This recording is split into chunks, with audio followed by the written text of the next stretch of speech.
Okay, ow. That one actually kind of hurt. Good morning. It's Thursday, February 12th, 2026.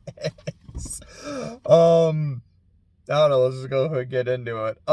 So the first thing I think, let me try that again. The first thing I need to say is something I did not say last week, which is talking about writing. Because I'm going to be honest, I did not a whole lot of writing last week. Like, I don't think I touched Ayla, which is not great, because what I'm trying to do is post a chapter every 2 weeks, and I don't think I'm gonna make that deadline this week. I'm currently working on one. Admittedly, it is a shorter one, so there's a chance that I could, but it's more that I've got some like bits and pieces that I'm kind of playing around with, and I can kind of put together, and there's a non-zero chance I'll be able to really like sit down, lock in, and get it done in time. There's also just a non-zero chance that I won't. And I don't know, like, I watched this video. It was a short, I think it was last week or early this week, and it's of Willem Dafoe, and he says something along the lines of, I have this mindset of trying to fail. Not because failure is a good thing, but almost in that sense of, I almost feel like I'm misinterpreting it, because I think what he's trying to say, because it's something he says near the end, is essentially, if you do something and there's no risk, then it's not really worth doing. Don't be afraid to fail. If you risk something and it doesn't pay off, like, at least you got something out of it, And I'm almost kind of taking it with this, I don't mind if I don't miss my deadline. I almost should, which, like, I shouldn't, especially if I can avoid it. But I don't know, it kind of reminds me of the first time I took the bar exam, because I've taken it thrice in my life: California, and then the UBE. I did not pass the first time. I did really, really bad the first time. I also didn't really study for it, and that's 100% on me. But I remember, essentially, I took it before I wanted to, and was kind of forced into it. I'm like, I still want to take this test, but I don't really want to take the one in July, because I know I'm not going to be prepared for it. I want to take the one in February. And there were a lot of outside factors that were like, well, no, you're taking it now. And it kind of went exactly how I thought it would. I will still say, yeah, I could have studied and tried a lot harder. Like, maybe I did self-sabotage myself, I don't know. But the point I'm trying to make is, I failed. And when I failed that first time, I almost felt relief. Not that I was happy that I failed, but just that sense of, I didn't make it. But the world is still spinning. The sky isn't falling. I'm not thrown onto the streets in my rags and any of that. It's like, that happened and that sucked. But I'm okay. And I'm not going to fail it a second time. And I didn't. And I didn't fail it the third time either. And that's almost kind of how this feels for me, is I want to stick to the deadlines, because, I put them there, and for the few people that do read it, and for the few people that do read it, like, thank you, I appreciate that. It's like, I don't want to, let them down. I don't want to disappoint anybody. But it's almost kind of like one of those things for me, where it's like, look, it's okay to fail. It's okay to slip up. Like, it's just been a couple weeks where I just haven't had a lot of creative juices, and there have been times where I have tried and it just hasn't been flowing, and like, that happens. That's okay. If you miss a deadline, you miss a deadline. Not, like, that, don't get me wrong, that is not the mentality I want to have when practicing law, because missing a deadline there is a much bigger deal. But in something that is just more of like a personal thing, it's okay. But even then, like, I might still make sure I lock in later today or tomorrow. Like, we'll see what happens. I'd rather not miss it if I can avoid it. but it's not the end of the world. Unless, you know, like, coincidentally I missed the deadline and then nuclear war starts. Completely coincidental, but I'd be like, oh, what do you know? It literally was the end of the world. There's that. And then in terms of Orichalcum, so Friday morning, I remember waking up at, I woke up at like 4, and even today I woke up at like 5, but I remember waking up because I had a dream, and I was like playing a game or watching a play, I was like consuming some media, and there were these 2 characters who were these like primordial beings talking to each other, and what it essentially boiled down to was person number 1 saying, it's like, you're approaching me? I've been around since like the first light. Who the fuck do you think you are? And the other person saying, you've only been around since first light? I'm the reason that time flows. You ain't shit. And it was just like really cool. And I remember it was so cool that I woke up and thought, I was like, oh, I need to write that down because I know the exact 2 characters in Orichalcum who would have this conversation and exactly where in series lore this happens. So I just like got up, wrote it down real quick. Which is what's really funny to me about that is there have been so many times where I've had a dream, woken up and thought like, man, that was really cool. That was really interesting. I need to write this down. Wrote it down, went back to sleep, and then woke up again and realized I never woke up in the first place. All of it was a dream within a dream within another dream. And this time, like, no, that actually happened. I actually did wake up, wrote it down, tried to go back to sleep, couldn't. So I started writing a completely different scene in Orichalcum afterwards. And that was really nice. Like the other day I was driving and the other radio was like, hey, you know, Valentine's Day is in a week. Make sure you got all your plans ready. If you got any plans, you know, blah, blah, blah, blah, blah. Here's like where you can find our cool Valentine's playlist. And I'm sitting there, I'm like, yeah, you know, Valentine's Day is in a few days. So I'm thinking about romance. I'm thinking about love. And I think about one of my like favorite couples in one of my stories, and then I'm like, okay, let me write the scene where one of them gets their heart broken. Just being a real asshole about it, but I'm like, it's a scene that is really important, and it's a scene that I had written before when I interpreted their relationship differently, and now that I'm like, okay, no, this is what their relationship is, this needs to now be changed to reflect that. And I'm like, oh, I really like this scene, and I feel bad about that, because, like, let's see again, it was like, man, it's almost Valentine's Day, I have a great idea. I'm like, damn, that one kind of hit me. Like, I didn't cry, but it hurt. I'm not gonna lie, I kind of did.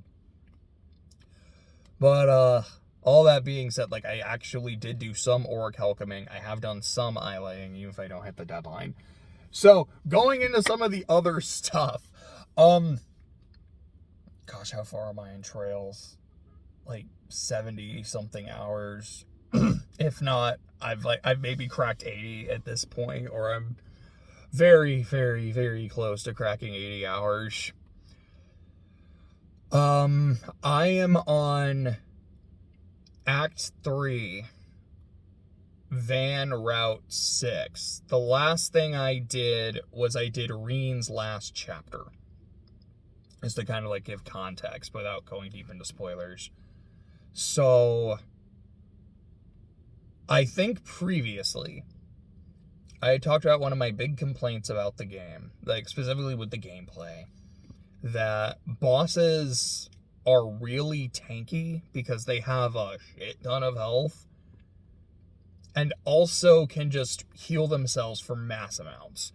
Just like, basically what will happen is the boss will take a turn and go, like they'll have like some kind of like, it looks like they do a roar, and then they'll buff themselves, and it'll also restore like a quarter or a third of their health.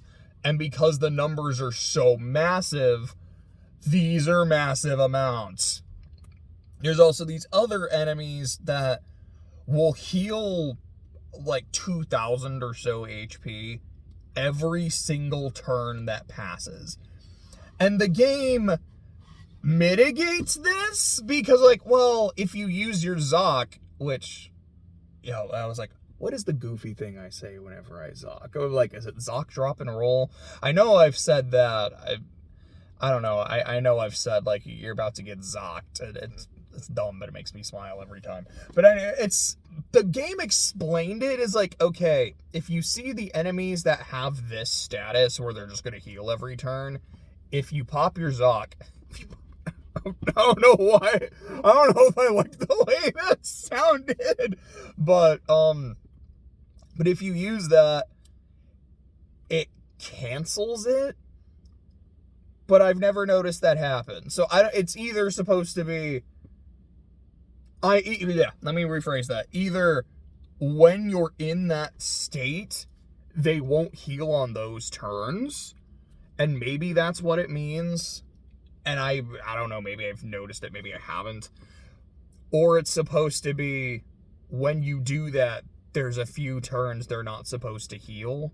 Like once you do that, yeah, I don't know if I don't know why words are so hard right now. Let me try that again. When you pop this thing, you have 2 turns in a row where you can act. And it is either for those 2 turns they don't heal, or it's once you pop this, you will just have a few turns extra where the status doesn't work. The problem is, I feel like anytime I have used it in one of those fights, I have still seen them heal every turn, before, during, and after my Zoc. So, I don't know if I'm doing something wrong, or it doesn't work as advertised, or I'm not exactly sure what the problem is. I just think it sucks. That all being said, we'll see what happens in these next few chapters. But I've kind of started making builds where that doesn't matter. And I guess I'll also say, though, bosses haven't been doing that anymore. So I don't know if that was just an early game thing, because I know there was a point where the game updated, so I don't know if that was a patch, or if it's like, no, yeah, early game bosses will do that, but then later game bosses won't. Like, they'll buff themselves, they just won't heal absurd amounts. There's still some that'll heal like 2,000 every turn, which sucks. But, like, okay. I'm also now at a point where I am doing such absurd damage, and the bosses aren't really getting turns, so it almost doesn't matter. Like, I just did the fight at the end of Reigns Act 3. I'm like, yeah, that was kind of pathetically easy. For a character that, like, the cutscene before and after, like, this is, like, so hype, and this is so cool. And it was still, like, cool and fun, but I was also like, I'm having fun because I like seeing, like, my numbers go burr. I'm not having fun because this is, like, a really tough, I'm on the edge of my seat kind of fight. It was really funny. I did a rematch of one of, like, the earlier fights in the garden, specifically against, like, Yorda and Letty. I was like, how quickly can I just, like, kill them? And including Yorda's S-break, combined, they had 3 turns. It was, sorry, like, the sun is starting to come up. I'm turning it a bit. I don't know how well you can actually see. Here, let me actually, like, move this, because now I can see the screen. Kind of see it. We're getting a sunrise CPT. Heck yeah. But I was like, yeah, they got 3 turns between them. That was kind of nasty. And I don't know, it's one of those things I'm very torn on. Or on the one hand, I'm like, yeah, part of the fun for me of playing a JRPG is how long can I go? Like, let me rephrase this. It's really fun and satisfying to be able to break a game in half. Because of the tools that you have given me, I have found ways to exploit it, and now I feel basically unstoppable. We will see what kind of stuff you have later that will mitigate this, if anything. And when you get into that situation and the game essentially says, no, you did break game. Good job. Yeah, that's really... Oh, yeah, I can actually see the sun starting to peek out. That's so pretty. Like, that is really fun, and that's really cool. It's really satisfying, especially when the game had been, like, such a thorn in my side. But it's also, like, I do kind of miss having a challenge, but I don't know, like, I would rather take the path of least resistance than the path of let me take a challenge, because I still had to work for this. I still had to build this. I still had to, like, find these pieces in the game. And I know how much of a slog this is without these, so I'm gonna take it. And as for the story, like, I think it's fine. I think a lot of it is just the way this game tells its story is very fragmented, and a lot of it is just build up and build up and build up.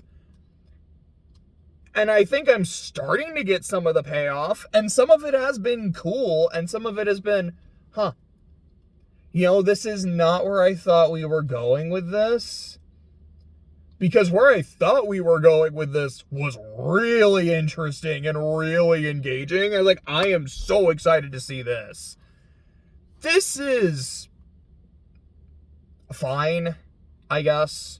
I'll see what you do with it.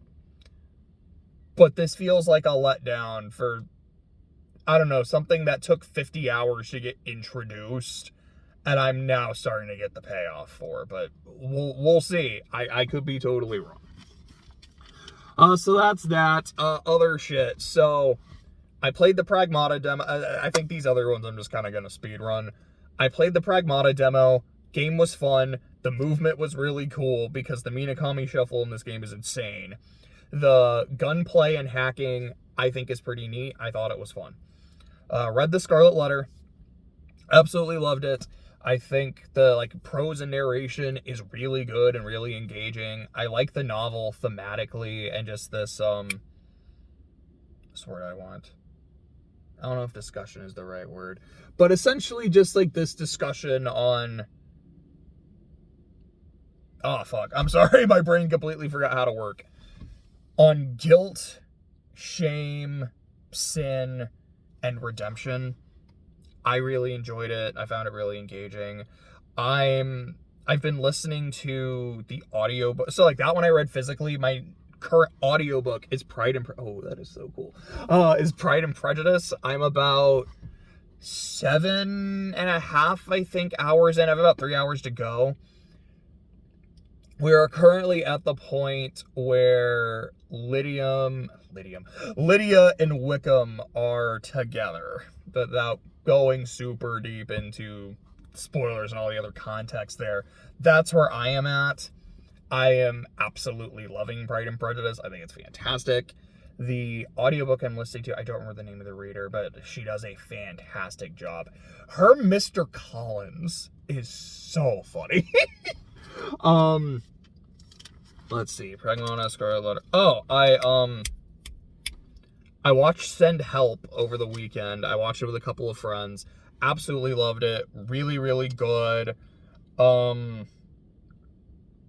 Oh yeah, today's Thursday. So there is going to be a state of play later today. I have not seen any leaks. I have not seen any rumors, so I don't know. I'm just hoping for Kingdom Hearts. That's the thing I really, really, really, really want.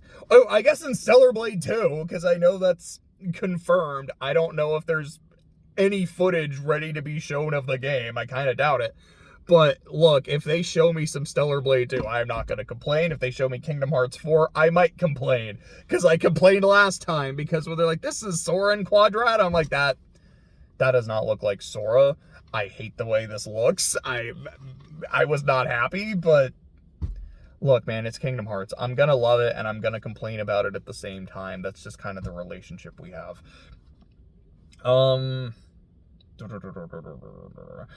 yeah, just talking about video games and PlayStation. I have started actually uploading clips and gameplay from games that I've played. Like some of my bosses that I like fought on hard mode in Stellar Blade. Although I'm realizing going through some of the clips that I thought I had recorded the whole fight. I didn't. I should have erred more on the side of let me get a big clip, but the problem is in boss mode. It'll be like, okay, this is how long your fight took. I'm like, okay, cool, it took 4 minutes and 58 seconds. Let me record 5 minutes. But that like last screen showing the thing and like the time it takes for me to hit record, yeah, I should have erred on like, let me get a longer time so that way I get the full clip. Because some of them, like my fight with Scarlet, is missing some of the earlier chunk, and I'm like, that kind of sucks. It's not the whole thing. But I've uploaded some of my stuff from Stellar Blade. I have more that I could do, but like I said, they're not all the whole clips. Haven't uploaded anything from XB33 yet. I've uploaded a lot from Trails. I have the last boss that I did I could upload. But my point is, it's something I'm trying to do more of. It's like, look, I take these and like record them. I should upload them. They're things I would like to share. Because some of it was like, yeah, this is a boss fight that I did, and I'm like really proud of the way the fight went. Some of it is, it's not that I'm particularly proud, but I got it done, so I'll take it. And some of them is like, yeah, so here's this really goofy thing that happened in Trails where I was fighting a boss and it was surrounded by a bunch of dead enemies, and it just kind of walked around in a circle, went back to where it started, and then bonked me. And I don't know why it did that. It was just really funny that it happened. I think the only other thing to talk about is, the Super Bowl happened. So before the game, what I had said was, I think like when I picked it last week, I had said, I think these teams are pretty evenly matched, but I think the Seahawks are a slightly better team. I think the Seahawks should win. I am rooting for Seattle to win, but I am picking the Patriots because even though this is technically a new era, this feels like the exact kind of game the Patriots would win. This is a very defensive it's the kind of game they've been winning throughout the playoffs. Like, this is a defensive battle. Let's limit our mistakes. Like, May gets sacked a lot. May has had a lot of fumbles, but they have not lost a lot of those fumbles in the playoffs. And I know that, like, Darnold has been playing really well. He also led the league in turnovers. This might be the exact kind of game the Patriots would win. They did not. And another really funny thing was when the game, like a few hours before the game started, I saw that Drake put $1 million on the Patriots to win. And as soon as I saw that, I went, oh, my pick is not going to age well now. Seahawks are taking it, dude. And that is what happened. This was I was right. This was a very defensive game. The difference was, just overall, the Seahawks were able to make more plays on offense. But also, I guess, yeah. Sorry, I'm still tired, man. Kenneth Walker very rightfully deserved to be MVP of that Super Bowl. Throughout the game, I was like, if the Seahawks win, it's got to go to Kenneth Walker. Maybe there's someone on the defense you can give it to because of how well they are playing as a unit, but that's kind of my problem. I'm not seeing who on the Seahawks is the standout defender. This is just like one cohesive unit versus Kenneth Walker. Alternatively, maybe I give it to Jason Myers because he's been 90% of the points in this game. He set the record for most field goals in a Super Bowl. If they gave it, they're not going to give it to the kicker. Maybe they should. Kenneth Walker absolutely deserved. But I do remember saying at one point, I was like, if the Patriots pull this out, you might have to give it to Christian Gonzalez. Because he had 2 huge plays that nullified touchdowns. Fantastic defense by him. there's this one moment that I remember where it's the Seahawks finally score, so they're up 19-0, and then the Patriots finally score a touchdown, stop Seattle, get the ball back. Like, okay, you're down 12. I think we're in the fourth quarter at this point. If not, it was late in the third, but I think it was in the fourth. I'm like, okay, there's still time, but time is starting to tick away. And they're backed up. They get a first down. They get another first. I was like, okay, like they are starting to move. And even Collinsworth is like, all right, like it looks like May is starting to figure this out. Like it seems like he's finally able to figure out the like gaps in the 4-man rush, the way to beat their blitz. They're starting to cook a little bit. You know, we might kind of have a game here, Mike. And then he immediately just throws a terrible interception. I remember he just was, I got nothing. Like, I don't know what that play was. I don't know why he threw that ball. But, I think the one last thing I want to say about the Super Bowl, because like it was something I noticed, is there was a point as the game was going on, I think like around halftime, where what was the score at halftime? Like 9-0, maybe it was 12-0 at that point. I think it was 9-0, because I was like, okay, the lowest combined score in a Super Bowl to this point is 16. That was 13-3. We are currently on pace for that. But like, if someone scores a touchdown, and assuming you only kick the extra point, we would have tied that record. And then the moment that the Seahawks had 19, I was like, all right, this will no longer be the lowest scoring Super Bowl. But that was a Super Bowl with the Patriots, where they only scored 13 points, but it was enough to win. And I believe in their first Super Bowl win against the greatest show on turf, I think they finished with 20 points, or like 23. But I think it was 20, because there was a pick six, because they put up 13 points on offense, but like, you know, one defensive touchdown. And I kind of look at this, I'm like, you know, Drake May's offense put up the same amount of points. And this is I think this is the point I was trying to make, where like, this is the kind of Super Bowl the Patriots would win. Because this is not the first time. This is in fact the third time, maybe even more, in like one of their, I don't know how many points they put up against the Bears or the Packers in those losses. But I have seen Patriots Super Bowls where Brady only put up 13 points. However, those were the kind of Super Bowls the Patriots would win, because they did. Because either the defense got a touchdown of their own and limited an all-time offense, or also limited an all-time offense to only 3 points. Here they were not able to do so. And I don't know, that was an observation I wanted to share. But yeah, I mean, that's pretty much it. Sorry, I was not nearly as eloquent as even then, I'm not usually very eloquent. I tend to go on rants and go blah, blah, blah, blah, blah. Oh, today felt particularly than usual, but I don't know. It's like 7 a.m. and I've been up since 5 and I am still kind of tired. But with all that being said, I'm probably going to go to McDonald's to get a sausage biscuit because I'm hungry. And then, I don't know, I'll like play trails. But see ya. Have a good day. Have a good rest of your week. Have a happy Valentine's Day.